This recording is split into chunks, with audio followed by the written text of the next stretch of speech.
तो फाइनली सर्दी बहुत ज़्यादा है लेकिन हम निकल पड़े हैं बनारस के लिए। काशी, दिल का शहर, महादेव की नगरी, जहाँ लंबा वक्त बीता है, जहाँ भावनाएं पनपी हैं, जहाँ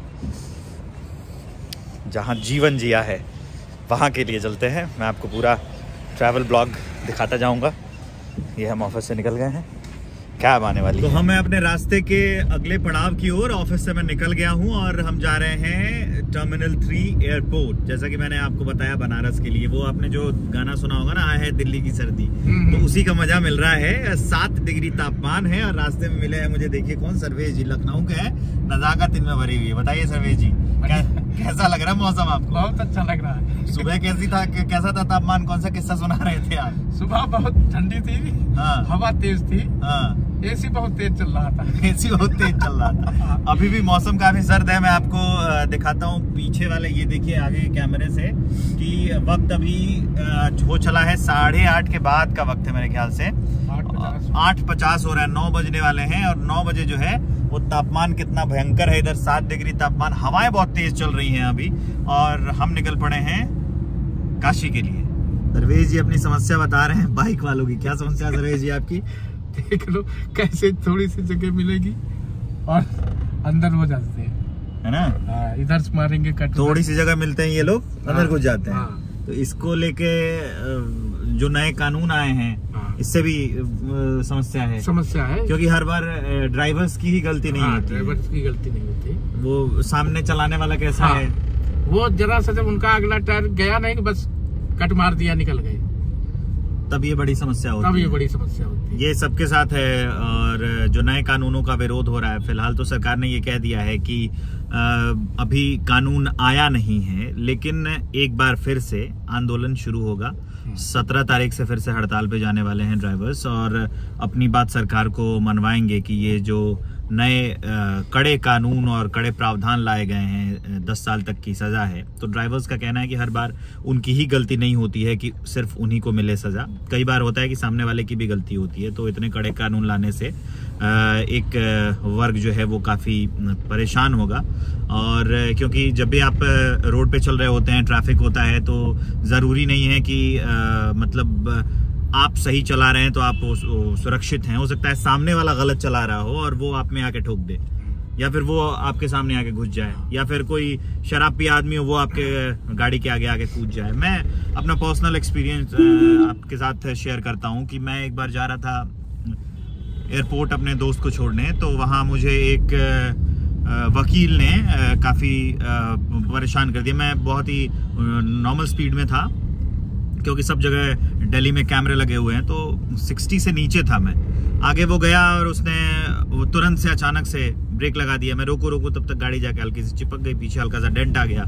और लेकिन क्योंकि वो पटियाला हाउस कोर्ट का वकील था, तो उसने मुझ पे FIR कर दिया। हालांकि उस FIR का कुछ हुआ नहीं, लेकिन बड़ी बात यह है कि अगर कुछ हो गया होता तब तो मैं होता परेशान। और ऐसी चीज़ें अगर आगे भी होती, या फिर मैं नहीं कोई और होता, तो हो सकता है कि अगर उस पर दोष सिद्धि हो जाए तो फिर करके उसको परेशान करे लोग। तो इससे मुझे लगता है कि इसमें भी संशोधन की ज़रूरत है, क्योंकि जब भी आप रोड पे चल रहे होते हैं तो बहुत सारी चीज़ें आपको मैनेज करने वाली होती हैं कि आप सही हैं, हो सकता है सामने वाला बुरा है। कभी कभी होता है कि आप जब चला रहे हैं या फिर कोई ड्राइवर जब चला रहा है तो वो गलत हो या गलत साइड से आ जाए, लेकिन ये कभी कभी होता है, सामने वाले को भी देखना पड़ता है ना सर? हाँ बिल्कुल। और ये जो है कानून जो बना रहे हैं, हाँ जी, ये रोड पर आके 1 महीने ड्राइवरिंग करके दिखाए, फिर इनके समस्या इनको मालूम हो जाए, कैसे क्या गाड़ी चलाते हैं, कितनी समस्याएं होती है, कैसे लोग आ जाते हैं। तो ये भी बड़ी बात है और ध्यान देने वाली बात है कि जो लोग कानून बना रहे हैं वो अपनी गाड़ी तो ड्राइव करते हैं, लेकिन जनरली उनके भी ड्राइवर्स होते हैं, तो वो तो फेस नहीं करते हैं सीधे रोड के जो मतलब जो समस्याएं हैं, जो सामने वाला ड्राइवर है या फिर जो क्या कहेंगे उसको ऑब्जेक्शंस हैं। और लेकिन जब वो खुद से चलाएं तो शायद उनको ये बात समझ में आए। नहीं कहते, तो ये गाड़ी जो VIP गाड़ियां निकलती है, इनमें नहीं, ये तो वो VIP वो बजा देते हैं। हाँ, कॉरिडोर बना दिया जाता है। वो ऐसे नॉर्मल सिंगल लेके निकले ना अपनी गाड़ी, अपनी गाड़ी लेके निकले नॉर्मल, बिना किसी सिक्योरिटी के, सुरक्षा के और हॉर्न के, तब जाके उनको मतलब रोडों का पता चलेगा, रूबरू और रोड की समस्याओं को जाने, है ना। तब ऐसा है कि ये भी एक बहुत अहम बात बताई सर्वेश जी ने कि हाँ, अगर वो अपनी गाड़ी खुद लेके निकले, नॉर्मल लेके निकले, तब उनको पता चले कि क्या समस्या है सड़क पर चलने की। जनरल एविएशन टर्मिनल, टर्मिनल 3 की ओर आगे बढ़ रहे हैं ना, जल्दी ही पहुंचने वाले हैं। हुंडई का नमस्ते ऐड इस इलाके में भी होता है ना। सब लोगों ने अपना अपना लगा रखा है। देखिए ये अंतर, ये है इलाके का अंतर, आसपास। अब ये जो जेके टायर हैं दूसरे इलाके में लगाएंगे तो सिर्फ एक पोस्टर लगा देंगे, है ना। और यहाँ एयरपोर्ट के पास लगाएंगे तो देखिए कितना बड़ा टायर बनाया हुआ है इन लोगों ने, बड़े बड़े वो बने हुए हैं। तो वो ही इलाके का अंतर है कि भाई कौन सा कितना पॉस इलाका है ना। ये सब कौन सा कैसा इलाका है, इसके ऊपर भी ये खर्चा करते हैं टायर, क्योंकि अब जेके टायर जो है, अगर किसी के पास कोई 4 व्हीलर है तो जो गरीब होगा, मतलब जिसकी आमदनी थोड़ी कम होगी, हालांकि गरीब तो कार पे चढ़ता नहीं है, लेकिन जिसकी आमदनी थोड़ी कम होगी वो भी जेके टायर लगाएगा, तो उसके लिए दूसरा ऐड मिलेगा। लेकिन अगर वही कोई अमीर आदमी अपने में जेके टायर में लगाएगा तो उसके लिए ऐसा वाला ऐड मिलेगा। यही अंतर है, यही विविधता है इस देश की।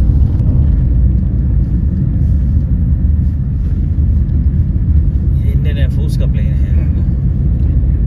अब इसमें देख लो कितनी धूल मिट्टी जमी, पीठ लगा हुआ है। हमारा तिरंगा लहरा रहा है शान से, 7 डिग्री टेम्परेचर में भी।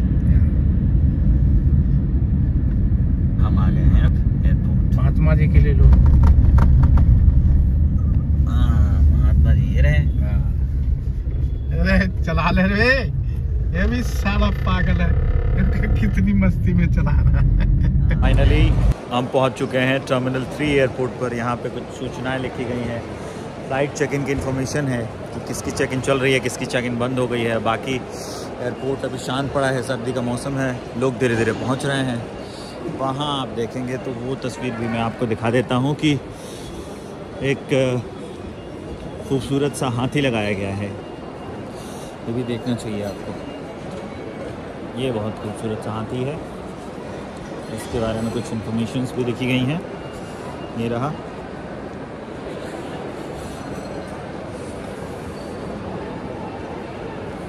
The Indian elephant. हम एयरपोर्ट पर आप देखेंगे A-B करके जो रो बनी हुई है, सब अपने अपने, वहाँ विस्तारा का काउंटर है, और यहाँ देखेंगे तो CD स्पाइस जेट का काउंटर है ये वाला, और E-F जो है वो एयर इंडिया का है। हमारा एयर इंडिया से हमारी बुकिंग है तो हम चलेंगे यहाँ। एक ये जो हाथी में दिखा रहा था वो भी आप देख लीजिए एक बार फिर से। आगे पीछे का हिस्सा आपको दिखा देता हूँ। ये इंडियन एलिफेंट के बारे में लिखा गया है और इसको ऐसे ही सजाया गया है। ये रहा हाथी का जोड़ा ना, ये दोनों अच्छे लग रहे हैं। और अब हम आगे की ओर बढ़ते हैं, हम चेक इन करेंगे और अपना जो लगेज है वो उसको सौंप देंगे कि ले लो भैया, फिर हमको बनारस में लौटाना। 20 नहीं समझा, फिर से बोलिए। जोन 0 बनारस वाली फ़्लाइट है तो बोलो। ठीक है सर, थैंक यू। तो हम सिक्योरिटी 0 जोन में हैं। आगे कुछ रश हो गया है, यहाँ बोर्डिंग पास लगाएंगे और आगे की ओर जाएंगे तो सिक्योरिटी वाले भाई साहब ने रोक रखा है हमें कि आगे थोड़ा रश हो गया है, रश कम हो जाता है, फिर आगे हम यहाँ बोर्डिंग पास लगाएंगे और फिर आगे के लिए चले जाएंगे। अब आप ये जो तस्वीरें देख रहे हैं ये सिक्योरिटी चेकिंग की हैं। आपको अपने, अगर आपने जैकेट रखा हुआ है, पहना हुआ है, तो वो आप निकाल दीजिए, और आपके पास जितने इलेक्ट्रॉनिक के सामान हैं वो सब यहाँ निकाल के रख दीजिए। तो सिक्योरिटी चेक के बाद हम फाइनली, क्योंकि हम पे गेट नंबर नहीं लिखा था, तो जो इन्फॉर्मेशन वॉल लगी होती हैं फ़्लाइट नंबर इतना बजे, वो हमने चेक किया और हम 31B की ओर जा रहे हैं। गेट्स पे सारे और नंबर लिखे होते हैं और हम उसी रास्ते पे जा रहे हैं। आप देखेंगे उस सामने 31 पड़ा हुआ है, उसी की ओर जा रहे हैं हम लोग। सो फाइनली हम पहुंच चुके हैं। थोड़ी देर हो गई थी, दौड़ते भागते आए। वहाँ तक मैंने आपको प्रोसेस बता दिया था कि आके और अपने फ़्लाइट और एग्ज़िट देख लेनी है, रास्ता देख लेना है। उसके बाद आपका बोर्डिंग पास आपसे मांगा जाएगा, बोर्डिंग पास आप दिखाएंगे और उसके बाद वो अपनी प्रक्रिया करके आगे आपको रास्ता बता देंगे कि इस रास्ते जाना है। वहाँ जैसे आप बाहर निकलेंगे वहाँ आपको आपका प्लेन खड़ा मिलेगा, फिर आप प्लेन में बैठ जाएंगे। फाइनली लगेज हाथ वाला था, ज़्यादा भारी नहीं था, हैंड लगेज तो ऊपर हमने रख दिया है और हम यहाँ हो गए सवार। ये आपकी सीट बेल्ट है। सीट बेल्ट बांधने के लिए मेटल टिप को बगल में डालें और स्ट्रैप को खींचकर कसरें। सीट बेल्ट खोलने के लिए क्लैप उठाएं और सिरों को अलग करें। कैबिन में हवा का दबाव कम होने पर ऊपर बने पैनल से ऑक्सीजन मास्क अपने आप नीचे आएंगे। ऑक्सीजन मास्क को अपनी ओर खींचे, नाक और मुंह पर लगाएं और सामान्य रूप से सांस लेते रहें। अपना मास्क लगाने के बाद अपने सहयात्रियों की मदद करें। इस विमान में 8 आपातकालीन निकास हैं, 2 द्वार सामने, 2 द्वार पीछे और विंग्स के ऊपर 4 खिड़कियां। इन्हें निकास संकेतों से पहचाना जा सकता है। आपातकालीन स्थिति में फ्लोरेसेंट बत्तियां जलेंगी और आपको नजदीकी निकास की दिशा दिखाएंगी। आपका नजदीकी आपातकालीन निकास आपके पीछे की ओर भी हो सकता है। अपनी और अपने सहयात्रियों की सुरक्षा के लिए आपातकालीन स्थिति में अपना सामान विमान में ही रहने दें। कृपया सीट पॉकेट में उपलब्ध सुरक्षा सूचना कार्ड को ध्यानपूर्वक पढ़ें। तो ये जो कैबिन क्रू की मेंबर आप देख रहे थे, उन्होंने बता दिया कि कैसे सीट बेल्ट पहनना है और कैसे वहाँ चीज़ें करनी है अगर ऑक्सीजन मास्क की ज़रूरत पड़े तो। अभी फ़िलहाल देख लीजिए कि हम हैं बादलों में, ऊपर से बादलों के ऊपर हैं एग्जैक्टली। अब प्लेन जो है हमारा टेक ऑफ कर चुका है और नीचे से बादल कैसे दिखाई देते हैं। हम जब दिल्ली से चले थे तो 7 डिग्री टेम्परेचर था और जब हम वाराणसी का टेम्परेचर देखते हैं तो वो 19 डिग्री के आसपास है। लेकिन उसी के बीच में अभी जब हम बादलों के ऊपर हैं तो धूप खिली हुई है और बादल कैसे दिखते हैं, ये काफ़ी खूबसूरत नज़ारा है जो ये हवाई जहाज़ के ऊपर से, मतलब प्लेन के ऊपर से रिकॉर्ड किया गया है। और वो आसमान आपको नीला साफ़ दिख रहा है। नीचे हम लोगों ने प्रदूषित किया हुआ है, उसकी तस्वीर अलग रहती है, प्रदूषण अलग रहता है। यहाँ से देखेंगे तो आप विंडो से देखिए कि साफ़ बिल्कुल ही साफ़, क्रिस्टल क्लियर जिसे कहते हैं, वो बिल्कुल आसमान दिखाई दे रहा है और नीचे बादल दिखाई दे रहे हैं। ये है प्लेन के टेक ऑफ कर जाने के बाद ऊपर का नज़ारा कैसे दिख रहा है। और आप भी देखिए और आगे का वीडियो तो ज़रूर देखिए, आगे अब नाश्ता आने वाला है। अब जो तस्वीर हम आपको दिखाने जा रहे हैं, ये मिल गया नाश्ता हम लोगों को। इसमें मिला है उत्पम और कुकीज़ और पानी। तो नाश्ता करने के बाद कुछ ही देर का इंतज़ार किया हम लोगों ने और हम पहुँच आए यहाँ देखिए एयरपोर्ट पर, लाल बहादुर शास्त्री वाराणसी के। आपको रनवे पे कुछ प्लेन दिखाई दे रहे होंगे, स्पाइसजेट का और इधर विस्तारा का, एयर इंडिया का भी प्लेन दिखाई दे रहा होगा।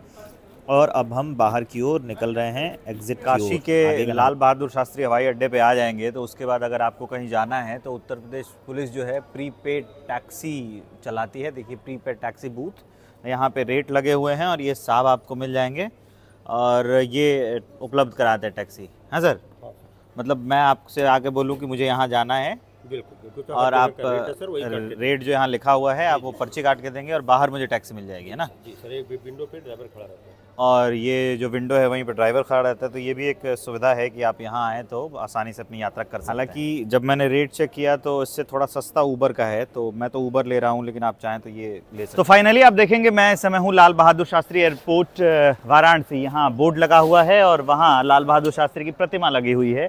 नीलेश राइट, ये मुझे मिल गई, ये मुझे लंका पहुंचाएंगे।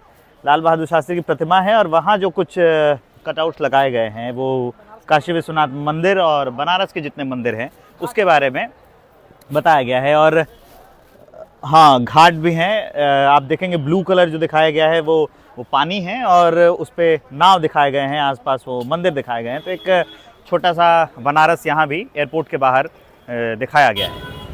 तो फाइनली बनारस वाली यात्रा सफल रही, हम पहुंच आए हैं। ये काशी हिंदू विश्वविद्यालय का गेट आप देख रहे हैं, बगल में मालवीय जी की प्रतिमा और ये लंका गेट है। और यहाँ पर परमानेंट, जब मैं यहाँ पढ़ाई करता था तब भी और आज जब मैं एंकर बन गया हूँ तब भी ये समस्या परमानेंट है। पहले भी जाम लगता था, अभी भी जाम लगता है। चिल्लपों की समस्या वैसे ही बनी हुई है। अंदर BHU है, वो मैं आपको दिखाऊंगा। अभी आप मेरा पूरा वीडियो ज़रूर देखिए। मैं जब भी ट्रैवल ब्लॉग बनाता हूँ तो मैं ये कहता हूँ कि मैं टुकड़े टुकड़े में बनाता हूँ, एक एक हिस्सा जहाँ भी मुझे मिल जाता है इंटरेस्टिंग वो सब कुछ जोड़ देता हूँ। तो ये वाला भी मैंने वैसे ही बनाया है। पूरा देखिए, सब्सक्राइब करिए, सपोर्ट करिए, कमेंट करिए कहाँ देखना चाहते हैं, क्योंकि मैं जहाँ भी जाता हूँ आपके लिए ट्रैवल ब्लॉग लेके आता हूँ। ये फिलहाल ये देख लीजिए, ये लंका है और लंका पर बनारस में ऐसे ही नज़ारा रहता है। तो ये है बनारस। इसी कहते हैं कि वो गाना नहीं था, ए राजा हमके बनारस घुमाई था। ये आइए बनारस और आप भी घूमिए। BHU है, अब हम अंदर जाएंगे।